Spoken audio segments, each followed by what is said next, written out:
Amazing day, grade 4 students. Once again, welcome to our scientific class with Miss Shara. Let's have our work plan for today. We'll do science bits, recall, discussion, and thumb it. Let us learn a bit about science. So you look at this picture. Do you know the secrets of the fundamental force that holds the entire galaxies together? Correct. It is the gravity. It is a force that pulls us to the surface of the Earth, keeps the planet in orbit around the Sun, and causes the formation of planets, stars, and galaxies. Now look at this one. When a massive star dies, it leaves behind a remnant core with so much mass that it collapses under the force of its own gravity, creating a black hole. Black holes have such a strong gravitational pull that not even light can escape. They can tear nearby stars to pieces and completely shred their component atoms. So today, we are going to talk about why these things happen, what causes it, what type of force causes these activities. So let me read your learning targets for today. First, I can identify contact and non-contact force. I can describe non-contact force. So let's have a recall of what a contact force is. So contact force is needed to be in direct contact with the object to apply force. Most of the forces we encounter every day are contact forces. Today, we are going to focus our discussion about non-contact forces, the other type of force. So non-contact force, you do not need to be in direct contact with the object to apply force. The focus of our discussion is, what is non-contact force? Right? So what is the difference between contact and non-contact force? A force can speed up or slow down an object. So how are we going to differentiate non-contact and contact force?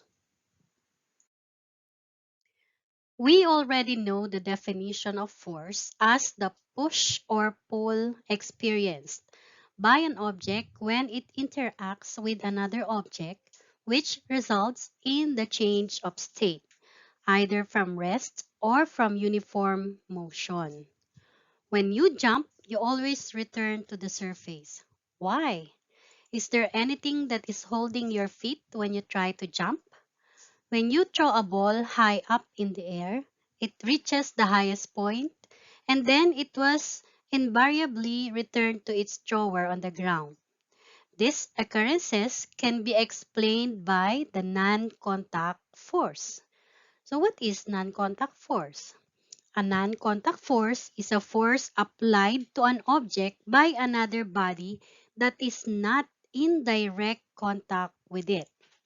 Non-contact forces come into play when objects do not have a physical contact between them or when a force is applied without any interaction.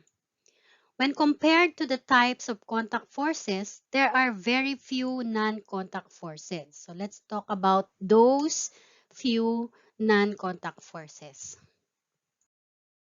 All right, just like what I said earlier, the thing that helps our planets float, okay, is called the gravity. So we have a gravitational force, a force that attracts any two objects with mass. We call the gravitational force attractive because it always tries to pull masses together. It never pushes them apart. In fact, every object, including you, is pulling on every other object in the entire universe. So, gravitational force attract. So look at this one. So all the planets orbit in a counterclockwise direction. It is because of the gravitational force pulled from the sun. Gravitational force is responsible for bringing the items we toss into the air back to Earth. When an object is resting on a surface, it is exerting a downward force equal to its weight, and this downward force is known as gravitational force. So these are example of gravitational force, the waterfalls. So, okay, and then we have the jumping people. And look at that, the astronauts falling down.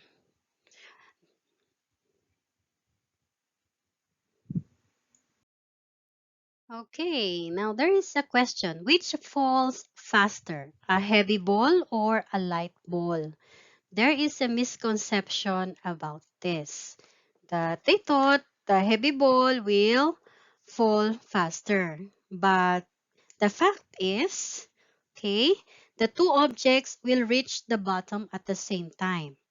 People used to believe that when two objects, each with different weight, fall at the same time, the heavier object would reach the bottom first. So that is a misconception. The two objects will reach the bottom at the same time. The next example of non-contact force is magnetic force. Have you ever used a magnet? Doesn't it feel like magic? If you ever have two magnets, try joining their ends. In one case, the ends will attract each other vigorously. In another case, no matter how hard you try, they will push the ends together. So the second you leave it, it will bounce off. This is the result of magnetic force. It is also responsible for the attraction of iron by a magnet. The magnetic force exerted by a magnet decreases with the increase in the distance from a magnet. So this will not never make contact. So you have to make it nearer. Magnetic force. So the magnetic force between two moving charges may be described as the effect exerted upon either charge by a magnetic field created by the other. Okay, let's look at the examples of magnetic force. So a compass is a navigational instrument for determining directions relative to the Earth's magnetic poles.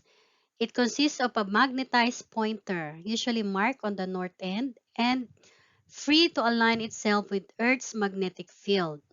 The compass greatly improved the safety and efficiency of travel, especially ocean travel. So there is the movement of the arrow caused by the Earth's magnetic poles.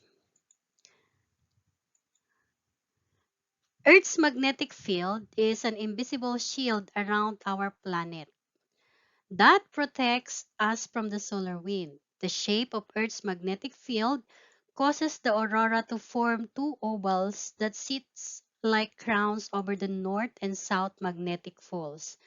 This phenomenon is called magnetic reconnection. It creates a stunning displays of aurora. Wow, so because of the magnetic force, we have beautiful auroras. Right, so let's see the difference between contact and non-contact forces. In contact force occurs due to the contact between two different objects. For non-contact force, the non-contact force occurs due to either attraction or repulsion between two objects, such that there is no contact between these objects. Next is there is no field link with the contact force. Whereas in non-contact force, there is always a field link with non-contact force. The frictional force is an example of contact force. Gravitational force is an example of non-contact force. Okay, so these are the differences between contact and non-contact forces. Well, that ends our lesson for today about non-contact forces. So that means even if we are not touching each other, we can also affect the other objects or the other living things. So we still need to be vigilant of what kind of forces are we using. Right? So once again, thank you very much. This is Miss Shara saying you are the best. Another scientific class with me, Miss Shara. If you have any question, please feel free to message me.